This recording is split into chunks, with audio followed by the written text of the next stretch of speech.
जय हिंद फ्रेंड्स, मैं नयन प्रताप एक बार फिर से आप सभी को आपके इस चैनल पे तहे दिल से स्वागत करता हूं। तो दोस्तों, आज की ये जो वीडियो है, ये वीडियो हमारी जैसा कि भौतिकी से संबंधित है। और भौतिकी में हम क्या पढ़ रहे थे भाई? प्रकाश का अपवर्तन चैप्टर पढ़ रहे थे। और ये कितनी कक्षा के लिए वीडियो है? तो वर्ग 10 के जो भी बच्चे हैं उन सभी बच्चों के लिए ये वीडियो है। और ये आज हमारी क्लास कौन सी है? चौथी नंबर क्लास है। वर्ग 10 के जो बच्चे होंगे वो 2024-25 सेशन वाले हैं। 2024-25 सेशन वाले होंगे, अर्थात जिनका एग्जाम 2025 में होने वाला है, उन बच्चों के लिए ये हमारी वीडियो है। ये हमारी वीडियो नंबर 4 है। चलिए, यानी कि डे नंबर 4 है। अब आज की इस क्लास में हम क्या सीखेंगे भाई? आज की इस क्लास में जो भी चीज सीखने वाले हैं उसको सीखने से पहले हम आपको बताना चाहेंगे कि पिछले क्लास में हम क्या पढ़े थे भाई। तो देखो, पिछले क्लास में जो पढ़े थे उस टॉपिक का नाम था अपवर्तनांक। क्या नाम था? अपवर्तनांक। तो आज की इस क्लास में हम क्या जानने वाले हैं? तो आज की इस क्लास में हम जानने वाले हैं भाई आपेक्षिक अपवर्तनांक। क्या जानने वाले हैं? आपेक्षिक अपवर्तनांक। हमारा जो आज का टॉपिक क्या होगा भाई? आपेक्षिक अपवर्तनांक। आपेक्षिक अपवर्तनांक आज की हमारी जो टॉपिक होगी वो होगी आपेक्षिक अपवर्तनांक, अर्थात रिलेटिव रिफ्रैक्टिव इंडेक्स। हमारी जो आज की क्लास है वो किससे संबंधित है? Relative refractive index. Relative refractive index, ये हमारी आज की क्लास इससे संबंधित है। तो चलिए इसको शुरू करते हैं। लेकिन शुरू करने से पहले हम कहना चाहेंगे भाई, यदि आप हमारे इस चैनल पर नए हैं तो प्लीज आप इस चैनल को सब्सक्राइब कर ले। हो सकता है कि वीडियो देखने के क्रम में आप भूल जाएं कि सब्सक्राइब भी करना है, इसलिए पहले ही सब्सक्राइब कर लें और बेल आइकन को जरूर प्रेस करें ताकि नोटिफिकेशन आपके पास पहुंचता रहे। ठीक है? और वीडियो को लाइक भी जरूर करें। जहां कहीं त्रुटि नजर आए आप हमें कॉमेंट करके बताएं। यदि वीडियो में साउंड क्लियर ना हो उसके बारे में भी बताएं। ठीक है? चलिए वीडियो को शुरू करते हैं। ठीक है? तो देखिए, हमारा टॉपिक क्या है भाई? हमारा टॉपिक है अपेक्षिक अपवर्तनांक। किसे कहते हैं अपेक्षिक अपवर्तनांक? हम आपको समझाते हैं। देखिए, अगर किसी से अपेक्षा करनी हो, अगर किसी से तुलना करते हैं तो तुलना करने के लिए हम अपेक्षा का प्रयोग करते हैं। ठीक है? तो बात क्या होती है भाई? बात ये होती है कि हम इस बार दो अलग अलग माध्यम लेंगे। क्या लेंगे? दो अलग अलग माध्यम लेंगे।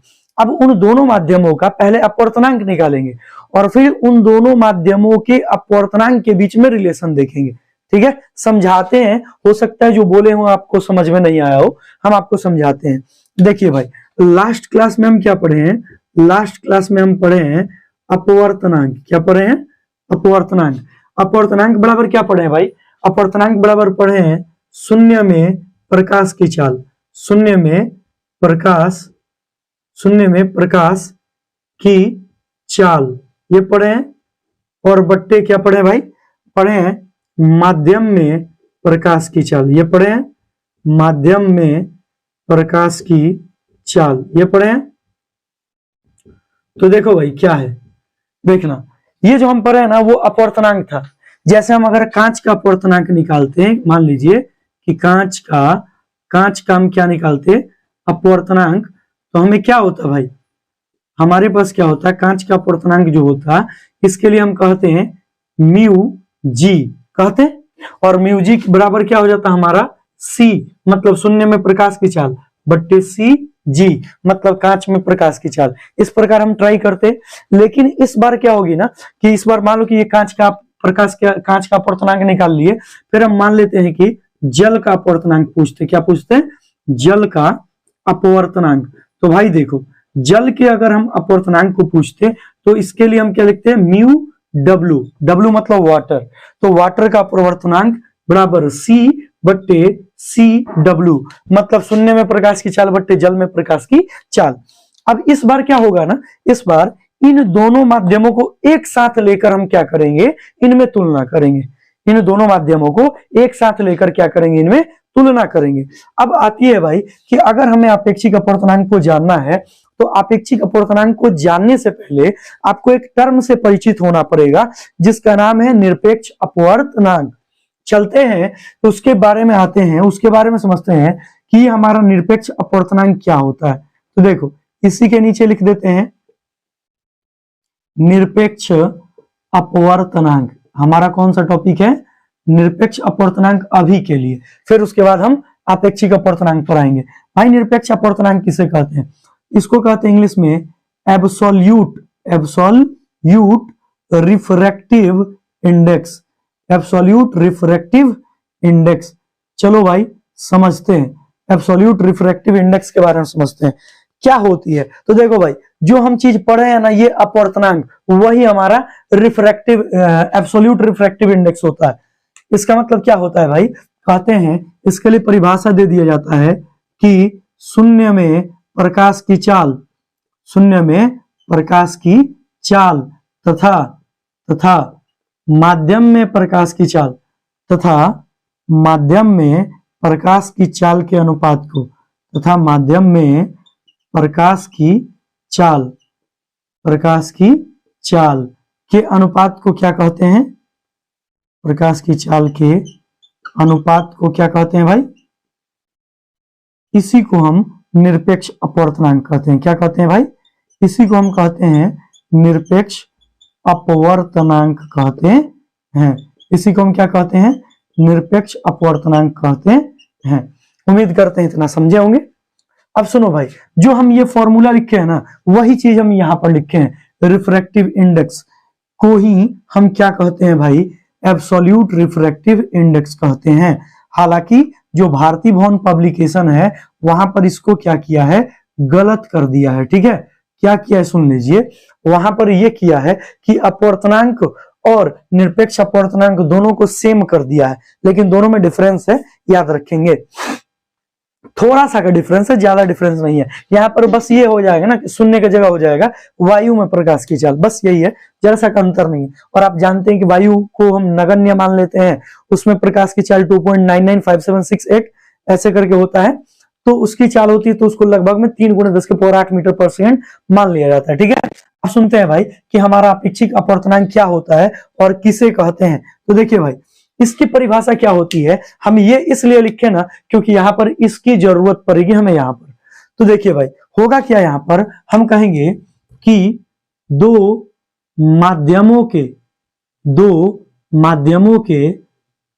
अलग अलग माध्यमों के लिख देंगे। क्या लिखेंगे? दो अलग अलग माध्यमों के निरपेक्ष अपवर्तनांक को, दो अलग अलग माध्यमों के निरपेक्ष अपवर्तनांक को, दो अलग अलग माध्यमों के निरपेक्ष अपवर्तनांक को क्या कहते हैं भाई? अपवर्तनांक को, चाहे अपवर्तनांक को, हाँ ठीक है, क्या कहते हैं? आपेक्षिक अपवर्तनांक कहते हैं। आपेक्षिक अपवर्तनांक कहते हैं। आपेक्षिक अपवर्तनांक कहते हैं। इसमें इसकी परिभाषा एक और तरीके से दी जा सकती है। क्या दी जा सकती है? कहा जा सकता है कि दो अलग अलग माध्यमों के निरपेक्ष अपवर्तनांक के अनुपात को, अनुपात भी हम इसमें जोड़ सकते हैं। इसमें हम क्या जोड़ सकते हैं? अनुपात भी जोड़ सकते हैं। क्या कह सकते हैं यहां पर? ये तो कह सकते हैं कि दो अलग अलग माध्यमों के निरपेक्ष अपवर्तनांक को अपेक्षिक अपवर्तनांक कहते हैं। या आप क्या कह सकते हैं? या आप कह सकते हैं कि दो अलग अलग माध्यमों के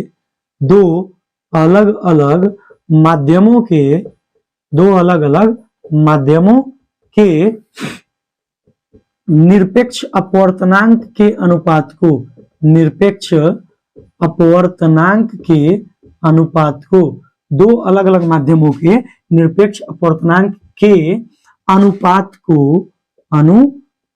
को क्या कहते हैं? अनुपात को हम कहते हैं आपेक्षिक अपवर्तनांक। क्या कहते हैं? आपेक्षिक अपवर्तनांक कहते हैं। ये ध्यान में रखेंगे। अब दूसरी बात क्या है भाई, कि जब आप आपेक्षिक अपवर्तनांक को समझेंगे ना, तो यहां पर कुछ टर्म मिलेंगे, जिन टर्मों को जानना आपके लिए बेहद ही जरूरी है। कुछ टर्म हैं जिनको जानना बेहद जरूरी है। जैसे समझते हैं, जैसे मानते हैं कि माना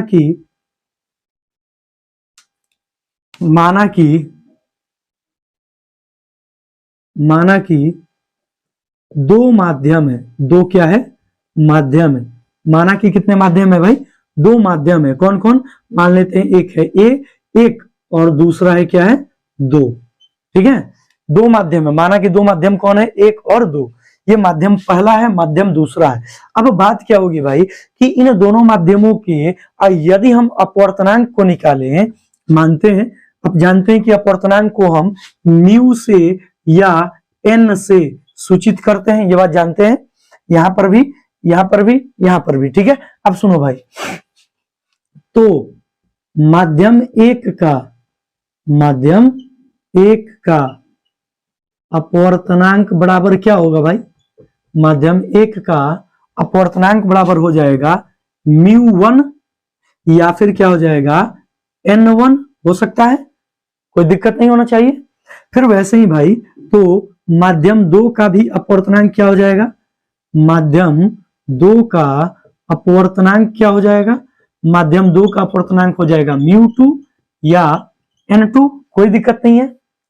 अब यदि ये चीज हो रहा है तो इसके लिए हमारे पास फॉर्मूला क्या होता है, शून्य में प्रकाश की चाल, मतलब सी किसके लिए प्रयोग करेंगे, शून्य में प्रकाश की चाल के लिए, बट्टे माध्यम में प्रकाश के लिए सी, और यहां पर एम लिखते थे, लेकिन हमारा एम क्या है, एक है, तो हम इसके लिए क्या लिख दिए, C1 लिख दिए। कोई दिक्कत इसमें नहीं होना चाहिए भाई। आगे देखो, ये N2 है, तो इसके लिए क्या लिखेंगे, C, और बट्टे में क्या लिख देंगे भाई, C2 लिख देंगे। कोई दिक्कत नहीं है, इसको आप जानकारी में रखेंगे, दिमाग में फिट रखेंगे, ये दोनों अलग अलग है। ठीक है, μ1 बराबर n1 बराबर C बट्टे C1, μ2 बराबर n2 बराबर C बट्टे C2, ये दिमाग में है। अब सुनिए भाई, अब इसको निरपेक्ष अपेक्षिक अपवर्तनांक को समझने के लिए दो टर्म मिलते हैं जिनको जानना जरूरी है। अब मान लीजिए कि हम लिखते हैं μ12 या लिखते हैं n12, इसका मतलब क्या होता है, हमें जानना जरूरी है। ठीक है, ये ध्यान में रखेंगे, और एक होता है भाई μ21 बराबर n21, इसको क्या बोलेंगे। तो देखिए भाई, इन दोनों में अंतर क्या होता है, बस यही अंतर होता है कि μ12 का मतलब होता है, देखिए जो पहले है ना उसके बोलते हैं उसके सापेक्ष, जो पहले होता है उसमें जोड़ते हैं के सापेक्ष। ठीक है, इसमें जोड़ते हैं, जैसे यहां पर है ना, इसके लिए क्या लिखेंगे, के सापेक्ष, क्या लिखेंगे, के सापेक्ष, पहले वाले के लिए, इसके लिए क्या लिखेंगे, के सापेक्ष, इसके लिए क्या लिखेंगे भाई, के सापेक्ष। ठीक है, और इसके लिए भी क्या लिखेंगे भाई, के सापेक्ष। उम्मीद करते हैं इतना समझे होंगे। ठीक है, अब देखो भाई, तो हम इसके लिए हम क्या प्रयोग करेंगे, हम कहेंगे माध्यम एक के सापेक्ष माध्यम दो का अपवर्तनांक, क्या बोलेंगे, माध्यम एक के सापेक्ष माध्यम दो का अपवर्तनांक, क्या बोलेंगे भाई, माध्यम एक के सापेक्ष माध्यम दो का अपवर्तनांक। हम क्या बोल सकते हैं, माध्यम एक के सापेक्ष माध्यम दो का अपवर्तनांक, इसको क्या बोलेंगे, माध्यम एक के सापेक्ष माध्यम दो का अपवर्तनांक, माध्यम दो का अपवर्तनांक, ये हमारा पॉइंट हो गया, जानना जरूरी है। n12 का मतलब ये है कि माध्यम एक के सापेक्ष माध्यम दो का अपवर्तनांक। फिर वैसे ही n21 चाहे μ21 है, इसका मतलब क्या है कि माध्यम दो के सापेक्ष, माध्यम दो के सापेक्ष माध्यम एक का अपवर्तनांक हो गया। तो देखिए भाई क्या होता है, हम यहां पर जो चीज लिखे हैं कि दो अलग अलग माध्यमों के निरपेक्ष अपवर्तनांक को अपेक्षिक अपवर्तनांक कहते हैं। तो मान लीजिए कि ये पहला माध्यम, इसका निरपेक्ष अपवर्तनांक क्या है, μ1 है, और माध्यम दो है, इसका निरपेक्ष अपवर्तनांक क्या है, μ2 है। चाहे ये नहीं बोलना है तो बोल सकते हैं माध्यम एक का निरपेक्ष अपवर्तनांक क्या है, n1 है, और माध्यम दो का निरपेक्ष अपवर्तनांक क्या है, n2 है। तो इन दोनों का जो अनुपात होगा ना भाई, उसी अनुपात को हम क्या बोलेंगे, आपेक्षिक अपवर्तनांक बोलेंगे। क्या बोलेंगे, आपेक्षिक अपवर्तनांक बोलेंगे। हम यहां पर बता रहे हैं, देखिए हम कह सकते हैं अब हम लिख रहे हैं N21 चाहे N12, तो देखिए भाई N12 बराबर क्या होगा, N1 बट्टे N2 होगा। इसको क्या बोल सकते हैं, माध्यम 1 के सापेक्ष माध्यम 2 का अपवर्तनांक। माध्यम 1 के सापेक्ष माध्यम 2 का अपवर्तनांक बराबर N1 बट्टे N2। अब इसको हम स्टेटमेंट में लिखते हैं भाई, क्या लिखते हैं भाई देख लो, हम लिखते हैं, हम हिंदी में इसको लिख रहे हैं माध्यम, इसको जान लेना बहुत ही जरूरी है, माध्यम 1 के सापेक्ष माध्यम 2 का अपवर्तनांक, माध्यम 2 का अपवर्तनांक बराबर क्या होगा भाई, इसके बराबर होगा भाई क्या, तो माध्यम 1 के सापेक्ष बोल रहा है ना, तो हम लिखेंगे माध्यम 1 का अपवर्तनांक, माध्यम 1 का अपवर्तनांक, माध्यम 1 का अपवर्तनांक बट्टे माध्यम 2 का अपवर्तनांक, माध्यम 2 का अपवर्तनांक। अब देखेंगे भाई, ध्यान देना, ध्यान दीजिएगा यहाँ पे, देखिए भाई माध्यम 1 के सापेक्ष माध्यम 2 के अपवर्तनांक को हम क्या लिखते हैं, माध्यम 1 के सापेक्ष माध्यम 2 के अपवर्तनांक को क्या लिखते हैं,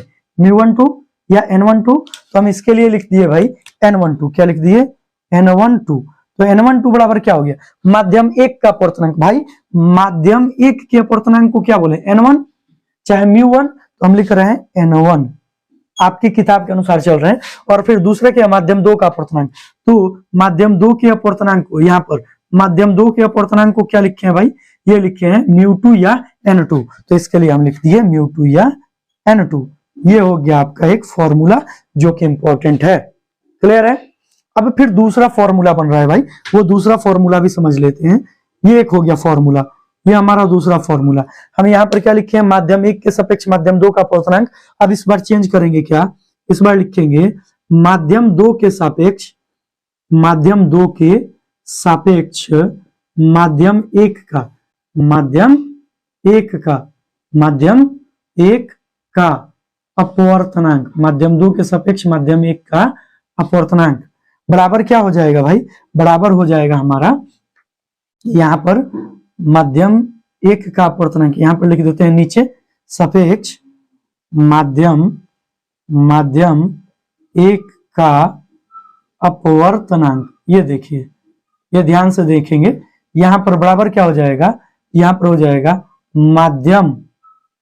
माध्यम 2 का अपवर्तनांक बट्टे में क्या होगा भाई, बट्टे में होगा माध्यम 1 का अपवर्तनांक। ये समझ लीजिए, समझा रहे हैं, देखिए क्या है भाई कि हमारा क्या है, दो अलग अलग माध्यम का निरपेक्ष अपवर्तनांक चाहिए। तो देखो भाई, ये इस माध्यम का निरपेक्ष अपवर्तनांक, इस माध्यम का निरपेक्ष अपवर्तनांक का अनुपात लेंगे, अनुपात ले लिए भाई, ये अनुपात ले लिए, इसी के अनुपात को तो क्या बोलते हैं, आपेक्षिक अपवर्तनांक। तो आपेक्षिक अपवर्तनांक को ना भाई हम n12 से सूचित करते हैं, किससे, n12 से या n21 से, मतलब जो माध्यम होगा ना उस माध्यम के अनुसार करते हैं। जैसे हम कह रहे हैं 1 के सापेक्ष 2 का अपवर्तनांक, इसमें हम क्या कहेंगे, इसमें कहेंगे भाई n2 होगा पहले, 1 होगा बाद में, बराबर ये हमारे पास क्या है भाई, ये माध्यम 2 का अपवर्तनांक है तो n2 हो जाएगा, और नीचे माध्यम 1 का अपवर्तनांक है तो n1 हो जाएगा।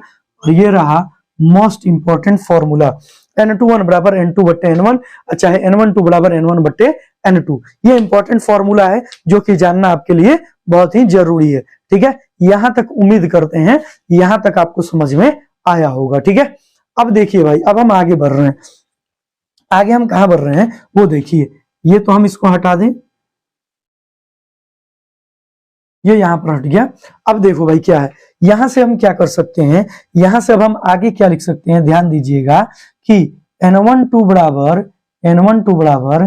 n1 बट्टे n2 तो लिख दिए, लेकिन ध्यान देना है n1 बराबर क्या होता है, देखो यहां पर n1 बराबर क्या है, c बट्टे c1। n1 बराबर क्या है भाई, c बट्टा c1।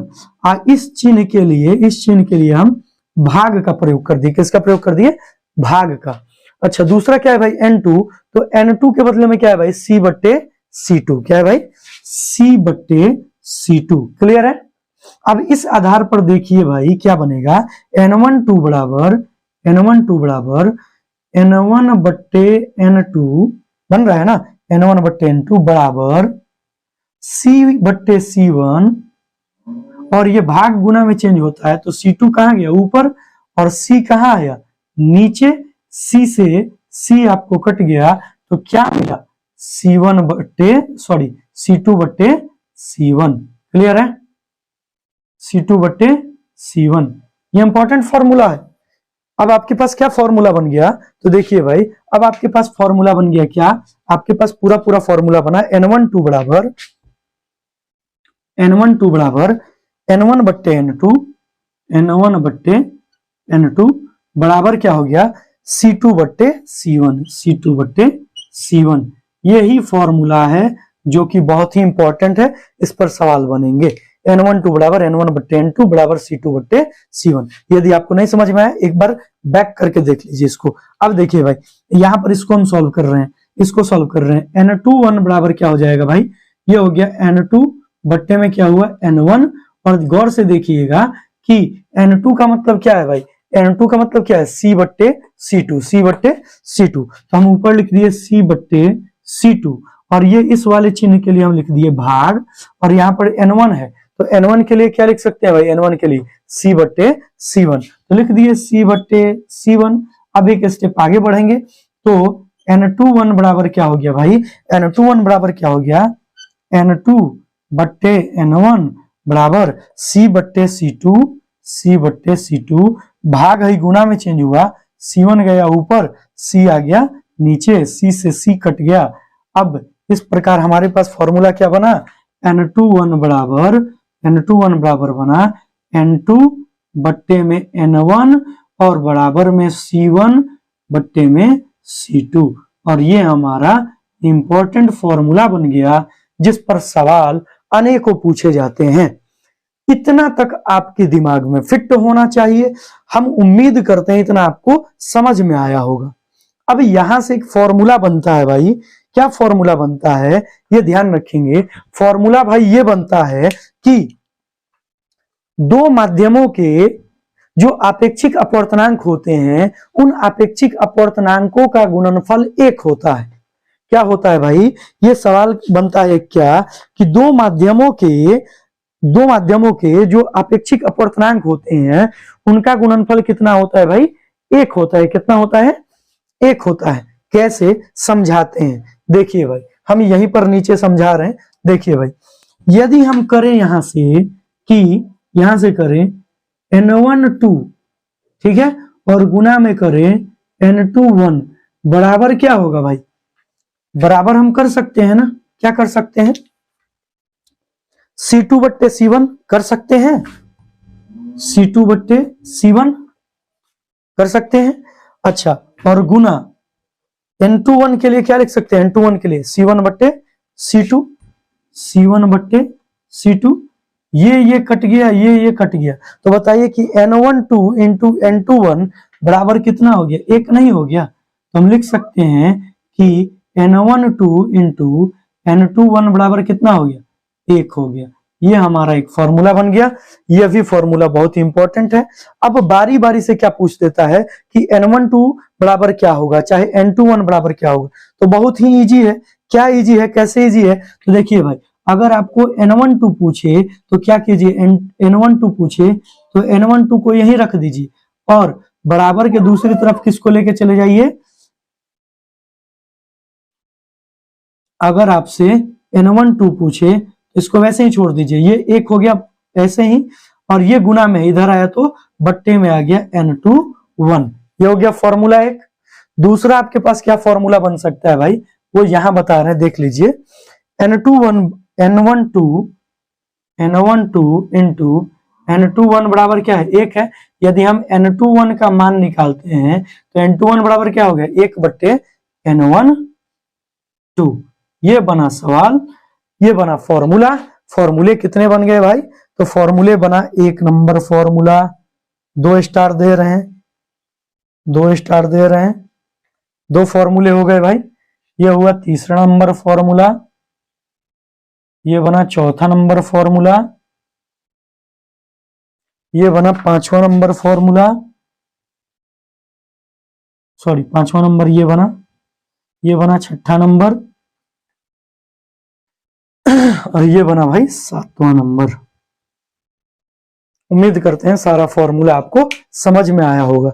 अब हम एक बार इन सारे फॉर्मूले को एक जगह शिफ्ट करेंगे और शिफ्ट करके हम इस पर कुछ सवालों के बारे में जानेंगे। तो चलिए उसको हम बताते हैं, लेकिन उससे पहले आप इसका स्क्रीनशॉट ले लें।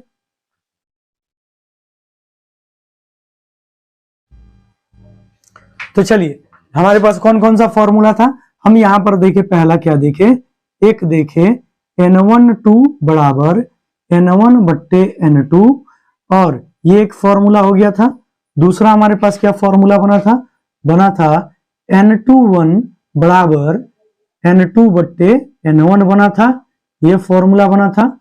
तीसरा हमारे पास क्या फॉर्मूला बना था, N12 बराबर N1 बट्टे N2 बराबर C2 बट्टे C1 बना था, यह एक फॉर्मूला बना था भाई।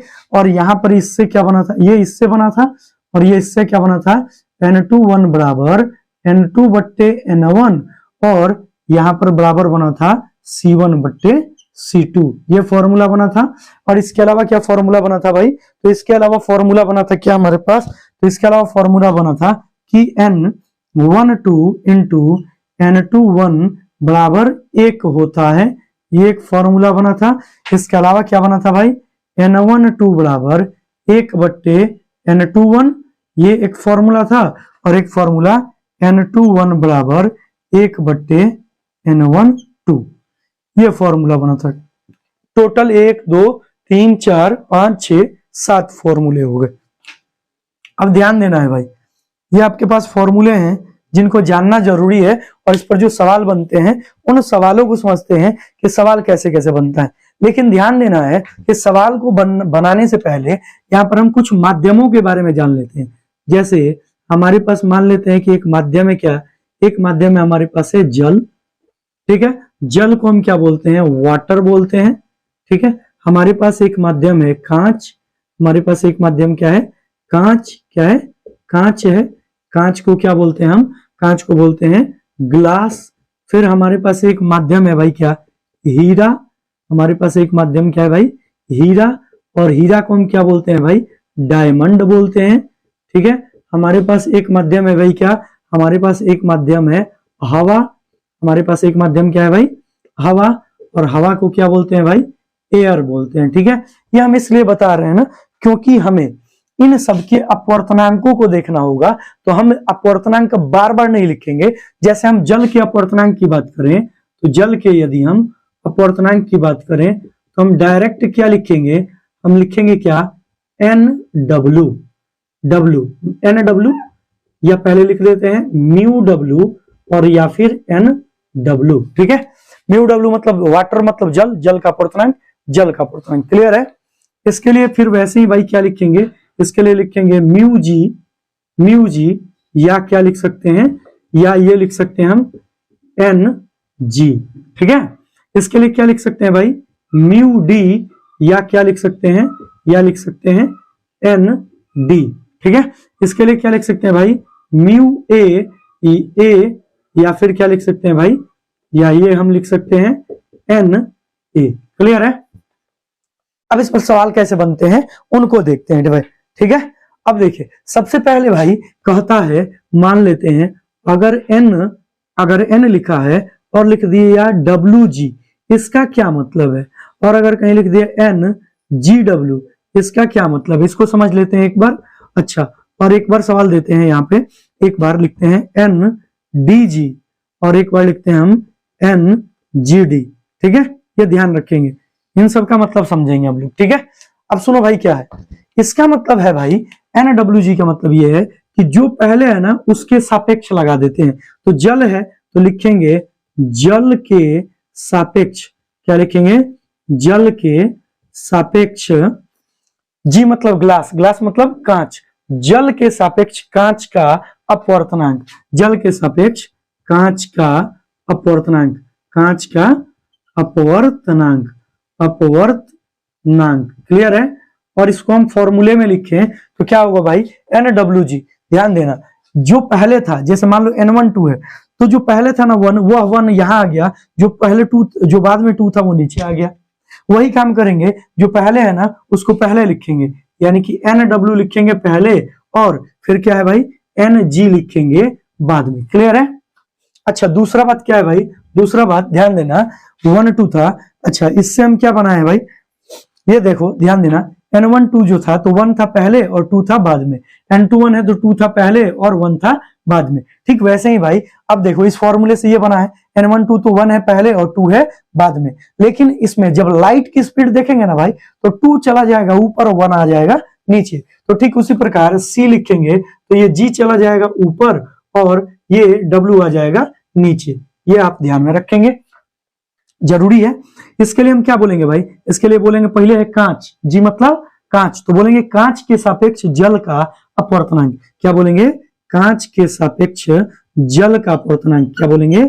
कांच के सापेक्ष जल का अपवर्तनांक, जल का अपवर्तनांक। क्लियर है? और कांच के सापेक्ष जब जल का अपवर्तनांक देखेंगे तो जो पहले है उसको पहले, N पहले क्या है G है भाई, तो पहले हम लिखेंगे G। अच्छा बाद में क्या है भाई W है, हम क्या लिखेंगे N और W, कोई दिक्कत नहीं है। अब जब हम लाइट के अनुसार देखें तो यहाँ पर C लिख दिए और बट्टा में यहाँ पर भी C लिख दिए, लेकिन नीचे वाला कहाँ चला जाएगा, ऊपर, और ऊपर वाला नीचे। W आ जाएगा यहाँ पर और G आ जाएगा यहाँ पर। यहाँ पर ये समझ गए आप, इतना समझ लिए होंगे उम्मीद करते हैं। ठीक है, अब आते हैं नेक्स्ट की ओर बढ़ते हैं भाई, अब आते हैं नेक्स्ट की ओर। नेक्स्ट हमारा क्या है भाई, NDG है, तो NDG का मतलब क्या है भाई, D मतलब डायमंड, डायमंड मतलब हीरा। ठीक है, तो हम लिखेंगे कि हीरा के सापेक्ष, क्या लिखेंगे, हीरा के सापेक्ष, हीरा के सापेक्ष, हीरा के सापेक्ष, G मतलब ग्लास, ग्लास मतलब कांच, तो हीरा के सापेक्ष कांच का अपवर्तनांक, कांच का अपवर्तनांक, कांच का अपवर्तनांक। क्लियर है? तो इसके अपवर्तनांक को सूचित करेंगे भाई कैसे, तो N और N दोनों में रहेगा। ठीक है, और जो पहले है उसको पहले लिखना है, D पहले G बाद में, तो ले लो भाई D पहले और G बाद में लिख दिए बराबर। अब C देखना है तो C लिख देंगे दोनों तरफ। ठीक है, और जो इसमें नीचे होगा वो ऊपर, जो ऊपर होगा वो नीचे, तो G यहाँ है तो G चला गया यहाँ, D यहाँ है तो D चला गया यहाँ। ये हो गया आपके पास फॉर्मूला। ये इंपॉर्टेंट है इसलिए बता रहे हैं। ठीक है, ध्यान देंगे भाई। आगे है NGW, इसका मतलब क्या है भाई, पहले कांच है तो लिखेंगे कांच के सापेक्ष, कांच के सापेक्ष हीरे का अपवर्तनांक। किसका? हीरे का अपवर्तनांक, हीरे का अपवर्तनांक। उम्मीद करते हैं इतना समझे होंगे। अब देखो भाई, अब कांच के सापेक्ष जब हीरे के अपवर्तनांक को देखेंगे ना भाई, तो जो कांच है हमारा वो कांच, इसके लिए हम क्या लिख देंगे, N और N तो हम लिख दिए दोनों में, पहले कौन है G, तो G लिख दिए पहले, और D है बाद में तो D लिख दिए बाद में। और जब प्रकाश के अनुसार देखेंगे तो दोनों तरफ C लिख देंगे, जो नीचे होगा वो चला जाएगा ऊपर, ऊपर वाला कहाँ जाएगा, नीचे। यहाँ आया D, यहाँ आया G, तो ये हो गया आपके पास फॉर्मूले। अब आते हैं हम सवालों पे, अब आते हैं हम सवाल की चर्चा करते हैं। जैसे कहता है, जैसे क्या कहता है सुनिए, यहां से हम सवाल देंगे और उस सवाल के आधार पर हम इसको बना लेंगे आराम से। ठीक है, देखिए कहता है कि यदि यदि यदि कहता है कांच के सापेक्ष, यदि कांच के सापेक्ष, यदि कांच के सापेक्ष जल का अपवर्तनांक, जल का अपवर्तनांक, यदि कांच के सापेक्ष जल का अपवर्तनांक 4.0 है तो दूसरे में तो हम कहेंगे तो जल के सापेक्ष, तो जल के सापेक्ष, जल के सापेक्ष कांच का अपवर्तनांक ज्ञात करें, कांच का अपवर्तनांक ज्ञात करें। ये देखिए भाई, इसमें हम पहले वाले टाइप पर आधारित सवाल को बना रहे हैं, इस वाले टाइप पर। ठीक है, इस वाले टाइप पर या इस वाले टाइप पर। कह रहा है यदि कांच के सापेक्ष, तो अभी बोले कि जिसके सापेक्ष बोले वो पहले होगा और जिसका अपवर्तनांक बोले वो बाद में। जैसे यहाँ पर देखो ना भाई, यदि हम कांच के सापेक्ष जल का अपवर्तनांक लिखते हैं तो जिसके सापेक्ष बोले वो पहले होगा और जिसका अपवर्तनांक है वो बाद में होगा। यहां तक तो समझ रहे हैं, इसीलिए तो इसको लिख दिए, तो ध्यान देना भाई। अब सुनो, तो कांच के सापेक्ष जल का अपवर्तनांक, कांच के सापेक्ष जल के अपवर्तनांक को क्या लिखते हैं, NgW। तो देखो भाई NgW, इसका मान दे रखा है भाई कितना, 4.0 दे रखा है इसका मान। और आपसे पूछ क्या रहा भाई, तो जल के सापेक्ष कांच का अपवर्तनांक, जल के सापेक्ष कांच का अपवर्तनांक, इसको किससे सूचित करेंगे, NWG से। किससे भाई, NWG से। NWG का मान पूछ रहा है भाई, क्या आप नहीं बता पाएंगे, आप वो फॉर्मूला नहीं जानते हैं कि N12 इंटू N21 बराबर 1 होता है, ये फॉर्मूला नहीं जानते हैं। यहाँ पर 1 के रूप में G है और 2 के रूप में W है, और इस बार में चेंज किया है 2 के रूप में यहाँ पर W और यहाँ पर 1 के रूप में G, और इसका मान पूछ रहा है। तो क्या आप इसको नहीं लिख सकते हैं भाई, इसी आधार पर नहीं लिख सकते हैं कि NgW इंटू NWG बराबर 1 हो सकता है कि नहीं हो सकता। अब इस आधार पर क्या आप मान नहीं निकाल सकते हैं भाई, बहुत इजी सवाल बनता है इससे, लेकिन फॉर्मूले नहीं याद होने के कारण वो सवाल बच्चे नहीं बना पाते हैं। अब सुनिए, ध्यान दीजिए, NgW का मान कितना दे रखा है भाई, 4.0 गुने NWG का मान हमें निकालना है, NWG का मान हमें निकालना है, ये छोड़ दिए, बराबर हम 1 कर दिए, या NWG को ऐसे ही छोड़ देंगे बराबर 1, ये गुणा में इधर आएगा तो भाग में 4.0, ऊपर क्या चला जाएगा, पॉइंट हटा 1, 1 अंक 1 0, 10 कहाँ गया ऊपर, तो आप जानते हैं NWG बराबर 10 ऊपर 40 नीचे, 1 0 से 1 0 गया, 1/4 आ गया, यानी कि 1/4 को यदि आप पॉइंट में करेंगे तो NWG का मान पॉइंट में कितना आ जाएगा, 0.25, और ये रहा आंसर। ऐसे ही सवाल पूछते हैं, उम्मीद करते हैं ये आपको अच्छे से समझ में आया होगा, ठीक है, ये समझ में आया होगा, ठीक है। अब चलते हैं भाई, हम नेक्स्ट क्वेश्चन की ओर बढ़ते हैं, ठीक है। नेक्स्ट क्वेश्चन अब दूसरे टाइप का, ये टाइप, इस टाइप का तो सवाल आप देख लिए, यह टाइप और यह टाइप दोनों सेम है, दोनों सेम है। अब हम इस टाइप का सवाल देखते हैं, इस टाइप का, ये टाइप और ये टाइप दोनों सेम होंगे, इस टाइप के हम सवाल को देखते हैं, ठीक है भाई। और इस टाइप के सवाल को यदि हम देख लेंगे, माफ कीजिए, हम इस टाइप के सवाल को देखें, हम इस टाइप के सवाल को देखें, ये वाला टाइप जो है, इस वाले टाइप का हम सवाल नहीं देखे हैं, इसको हम देख लेते हैं। पहले हम इसी को देखते हैं, फिर हम इसमें आते हैं, पहले हम इसी को देखते हैं, फिर हम इसमें आते हैं, सॉरी, पहले इसको फिर इसमें आते हैं। अब देखिए क्या है भाई, हम कह सकते हैं, क्या कह सकते हैं, सवाल, यदि यदि यदि कांच का, यदि कांच में प्रकाश की चाल, यदि कांच में प्रकाश की चाल 2 गुने 10⁸ मीटर प्रति सेकंड हो तथा जल में प्रकाश की चाल, तथा जल में प्रकाश की चाल कितनी हो भाई, तथा जल में जो प्रकाश की चाल हो वो 2.25 गुणा में 10⁸ मीटर प्रति सेकंड हो, तो सवाल को सुन लीजिए, तो कांच के सापेक्ष, किसके सापेक्ष, कांच के सापेक्ष, कांच के सापेक्ष जल का अपवर्तनांक ज्ञात करें। सवाल समझ लिए, देखो क्या किए हैं भाई, इस सवाल में हम क्या किए हैं, आपको, आपके पास 2 माध्यम दिया है, कांच और क्या है, जल है, और कांच के में प्रकाश की चाल दे दिया, जल में प्रकाश की चाल दे दिया, और आपसे पूछ रहा है कांच के सापेक्ष जल का अपवर्तनांक। एक बात जानते हैं कि कांच के सापेक्ष जल के अपवर्तनांक को किससे सूचित करते हैं, सबसे पहले जो दिया है ना उसको लिखते हैं। क्या दिया है भाई, कि कांच में प्रकाश की चाल दिया है कितना, 2 गुने 10⁸, तो प्रकाश की चाल को सी से सूचित करते हैं, और कांच के लिए किसका प्रयोग करते हैं भाई, जी का प्रयोग करते हैं, स्मॉल जी लिख रहा है, तो सी जी बराबर कितना है भाई, 2 गुने 10⁸ मीटर प्रति सेकंड। अच्छा भाई, जल में प्रकाश की चाल दे दिया, सी लिख दिया प्रकाश की चाल के लिए, जल के लिए डब्ल्यू लिख दिए। इसका मान कितना दिया है भाई, 2.25 और गुणा में 10 के पावर 8 मीटर प्रति सेकंड हो गया। अब भाई सुनो क्या है, आपसे पूछ क्या रहा है, कांच के सापेक्ष जल का अपवर्तनांक। कांच के सापेक्ष जल के अपवर्तनांक को आप क्या कहते हैं, NgW। इसका मतलब क्या है भाई, NgW। ये पूछ रहा है, ये पूछ रहा है ना भाई, ये पूछ रहा है NgW। अब एक बात बताइए भाई कि NgW बराबर फॉर्मूला क्या हो सकता है, NgW बराबर हो जाएगा Ng और बट्टे NW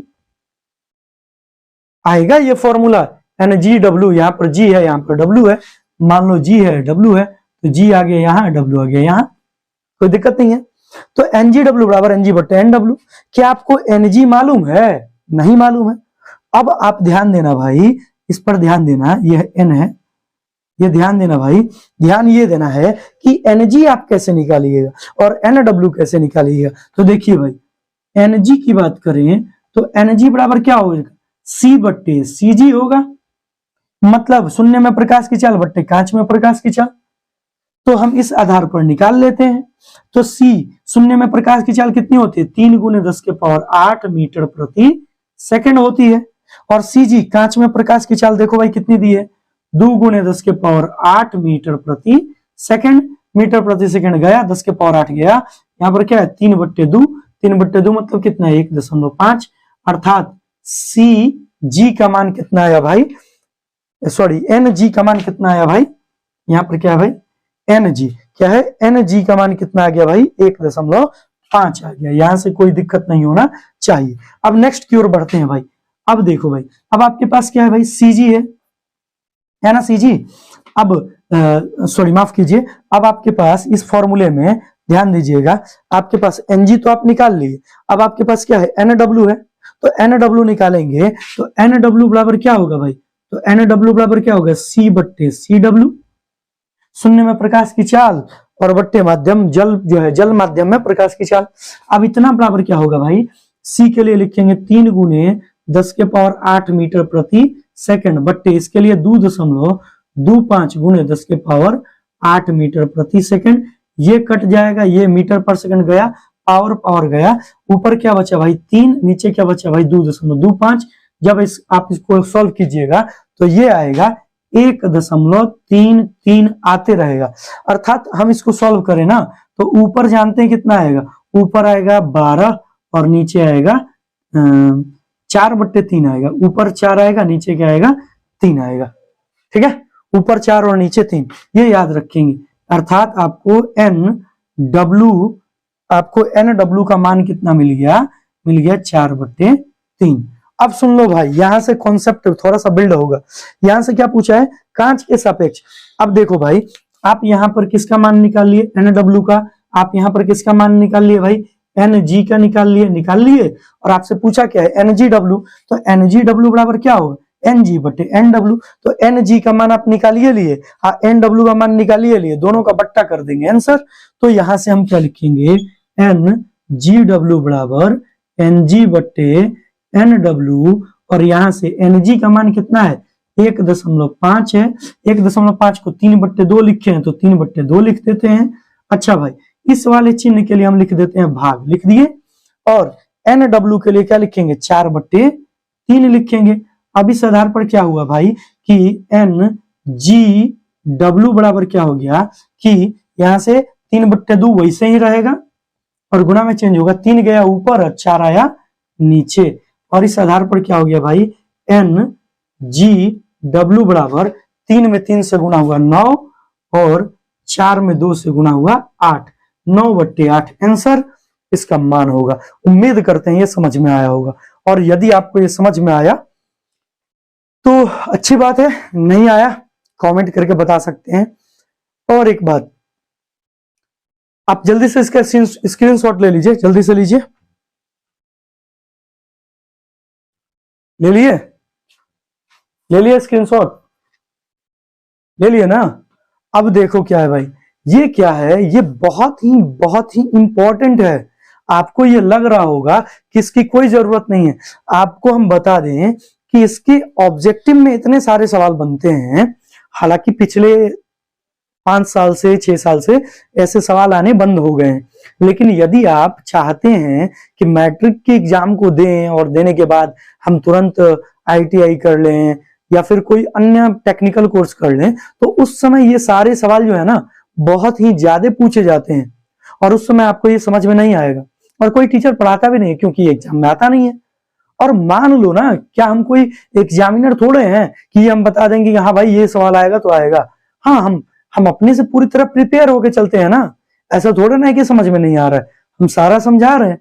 आपका काम क्या है, आप चैनल के प्लेलिस्ट में जाएं, प्लेलिस्ट को ओपन करें और वहां पर 1 बाय 1 करके सारी वीडियो लाइन से लगाई गई है। जैसे 1 2 3 4 5 ऐसे करके वीडियो लिखा गया है, ठीक है। और आपको थंबनेल जो होगा ना वीडियो का, उस थंबनेल पर भी दिख जाएगा आपको कि 1 2 3 4 करके वो वीडियोज हैं। कुल 13 वीडियो अपलोड हो चुकी हैं। 12 वीडियो तो आपके प्रकाश के प्रवर्तन चैप्टर का है, ठीक है। और तीन वीडियो जो है आपको इसके अपलोड हुए थे और ये आज हमारी चौथी वीडियो है, तो 4 वीडियो इसकी अपलोड होगी और ये आपका ये टॉपिक कंप्लीट हो गया। अब इस टॉपिक के कंप्लीट होने के बाद हम क्या पढ़ेंगे, तो इस टॉपिक के कंप्लीट होने के बाद हम पढ़ेंगे भाई कि हमारे दैनिक जीवन में प्रकाश के अपवर्तन का क्या उपयोग है, या फिर प्रकाश के अपवर्तन का उदाहरण पढ़ेंगे और अपवर्तन के उदाहरण को पढ़ने के बाद हम आ जाएंगे प्रिज्म की ओर और प्रिज्म की ओर रुख करेंगे और प्रिज्म को समझेंगे। प्रिज्म के बाद हम आ जाएंगे लेंस की ओर। मुश्किल से आपका ये क्लास 4 से 5 दिन का है, 4 से 5 दिन में ये क्लास और कंप्लीट हो जाएगा, ठीक है। धीरे धीरे ही लेके चलेंगे और सब समझाते ही चलेंगे। और आपको यदि लग रहा है कि मैं आपके लिए प्रॉपर मेहनत कर रहा हूं भाई, तो आप इस चैनल को प्लीज शेयर करें, दोस्तों के साथ जरूर शेयर करें और बोले उनसे कि इसको सब्सक्राइब कर ले। अरे अभी नहीं तो कभी भविष्य में तो फायदा करेगा ना। ऐसा नहीं कि ये कॉम्पिटेटिव में नहीं पूछता, कॉम्पिटेटिव में पूछता है भाई, कॉम्पिटेटिव एग्जाम में। इसलिए आप इसको क्या करेंगे, खूब शेयर करेंगे, लाइक करेंगे, कमेंट्स भी बहुत सारे करेंगे, जहां कहीं त्रुटि नजर आए उसको भी बोलेंगे, ठीक है। चलिए तब तक के लिए बाय बाय, टेक केयर।